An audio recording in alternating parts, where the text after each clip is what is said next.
Hi, friends. In our time together today, I want to dig just a little bit more into some practice recommendations for structuring our time around how to practice our whistles. Um, I don't want to be prescriptive about this, but I also don't want to just say, do whatever you feel like. Because if you do whatever you feel like, you're going to leave something out. And if practice is overly prescriptive, it becomes dead. So there needs to be something in the middle. And that's why I've got this pretty short playlist of practice recommendations. And so this is the third video. If you've not seen the other two, I'd really like you to, because I think it'll help you. I'll put a link at the top and a link at the end. And I appreciate the great comments folks have been adding, and I've got to ask at the end of this video for you all to give me some very specific comments, not just giving them to me, but sharing them with our entire community, because I love it when you all read the comments and make comments. It's great fun. So today, a couple other recommendations on practicing, practical recommendations on practicing. Remember though, practice is not the goal of playing our whistles. Our goal is to become better musicians who play the tin whistle.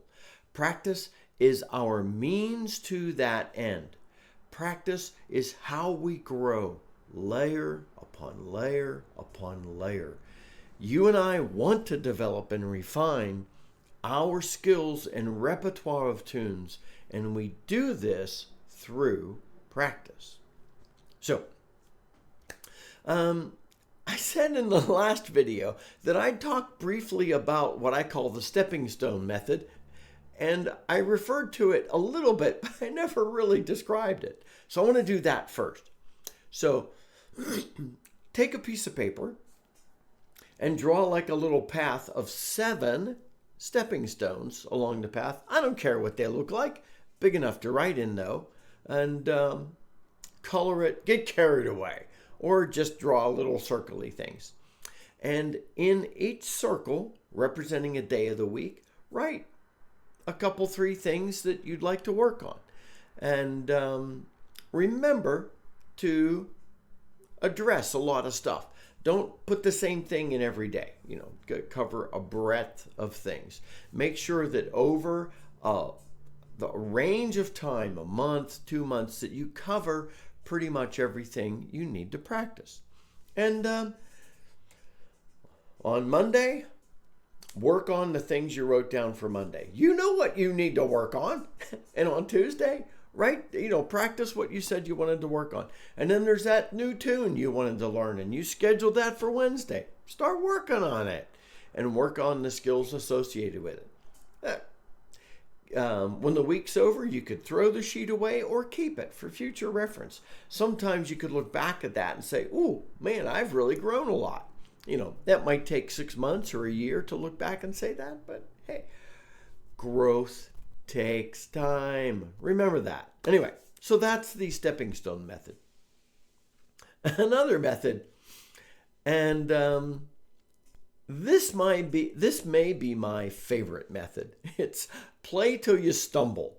How's that for a good name? This method is less refined, but it does require you to at least keep before your eyes all the skills into which you want to grow. And I guarantee that over time, it'll force you to address everything if you're honest with yourself. So, write down on a piece of paper all the skills into which you need to grow to become a good musician playing the tin whistle. Tone quality, dexterity, hole coverage, ability to play top to bottom on your whistle, speed, ornamentation, expression, volume. Write them all down. And under ornaments, break that out and write down the ornaments. And there may be some other frilly bits you want to throw in too, because like trills, for example, aren't officially ornaments, but I like to include things like that. and fast runs. Stick stuff like that in there as well. So make sure that you've got that either top of mind or written down in front of you. All right, here's the method. Play till you stumble. Pick up a tune. You have to be a little choosy here. Let's start off and say, pick up a slow, expressive tune that you know or currently working on, and play it. Play all the way through as you feel like it should be played. And I guarantee you will stumble in places. That's okay. Pay attention and just keep going. When you finish playing the tune, you have quite a few things over which you stumbled. Go back and work on every one of those and work on them a bit. Was it a phrase out of the tune? Was it an ornament? Was it a means of expression? Was it breath control? Was it volume? What was it? Go back and work on each of these things. Don't just say, oh, I need to work on that one ornament. Oh, that was good. Work on it for a number of minutes. Focus on it. Focus on it in scenarios and see how you can play it. Focus on it with different notes. See how you do with it. Play, stumble, stop, and practice. So now that you've done that, pick up a faster tune and play it as you feel it should be played. And you will stumble. Trust me, no matter how good you are, you will stumble over something if you play it as you feel it should be played. Go back, take the things you stumbled over and work on those. Tomorrow, pick up a different slow tune, a different fast tune. Maybe instead of an air, you're going to go to a waltz. Maybe instead of a reel, you're going to go to a jig. Don't use the same tune you used yesterday, because you're layering skills over time. So go back, pick up a different tune. And in those different tunes, a different slower tune, a different faster tune, maybe even a different type of tune for each of those.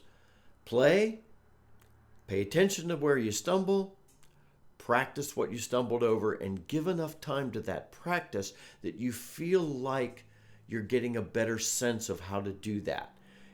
It might be speed you're trying to grow into, and that takes time. Now, these are skills you're going to work on day after day after day after day. And it's not today that you're going to notice the big improvement. It's 6 months from now, looking back, you're going to go, wow, I like that. So anyway, the play till you stumble method. I like that one. One other thing, I never use only one practice method through the course of a year or through the course of 6 months. I might do play till you stumble for this week. And then I might do, because I know things I now really need to work on because it's coming up every day, I then regiment the next week. Again, it all depends on you. Use the scale exercises. You've got tunes you want to work on. Instead of a tune, pick up a scale exercise and play through that. And that will give you stumble opportunities to go back and work on. Like the scale exercises really are crafted, intended to work on your skills. So if you dive into any of the practice methods I've mentioned in this series, or if you dive into your favorite practice method that I've not even mentioned, you will see over time that you are improving. If you do nothing about practicing to improve your skills, you will not see you are improving, because you might not be, because you're not intending to and working on it. So work on it. Dive into it. Be honest with yourself. Now, those times, remember I've said, just pick up, after you practice, just pick up your whistle and play some music. Always leave time to play, always. When you're playing just to enjoy a tune, maybe register something in your brain to work on, but playing just for enjoyment is a no judgment zone. Don't give yourself grief. Don't stop and work on that. Just have fun. Maybe tomorrow, if you're playing for fun today, maybe the tune you stumbled over playing for fun is the one you choose for practice tomorrow. So anyway, dive into these practice methods. You will grow over time. There are more practice recommendations, and I'll likely share some over time.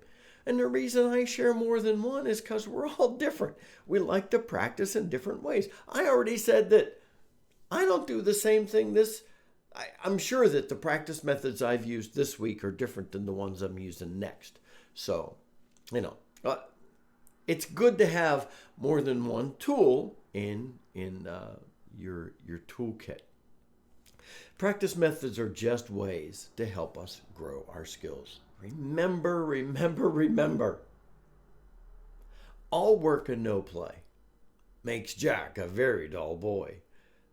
Leave time to play. Enjoy yourself. If practice feels dull and hard and harsh today, well, just practice for a little bit. Speaking of which, you'll notice I have not said how long you should practice, because I can't tell you that. That's up to you. Now, when I was a little boy and I was taking saxophone lessons, and we'd go and I'd sit down with my teacher, and my teacher's like, you have to practice these scale exercises and these tunes this long every day this week. Sure, that's fine. I'm not currently trying to become a professional musician. So practice in a way that you're getting benefit. Practice long enough to get benefit and not so long that you're frustrating yourself. That's probably a different length of time today than tomorrow. And it's different from one person to the next. There will be days when I practice a couple hours and play combined with it. There are days I practice and play 30 minutes. And there are days when I walk into the study, grab a whistle, and just mess around a bit, set it down, and then I'm too busy to come back to it. All days are different. But I know, my friends, that you have your favorite practice methods. I'd love for you to share them. Please share them in the comments down below. Please let us know what things help you to grow as a musician playing the tin whistle. Until next time, my friends, this is Scott Shade. Happy whistling.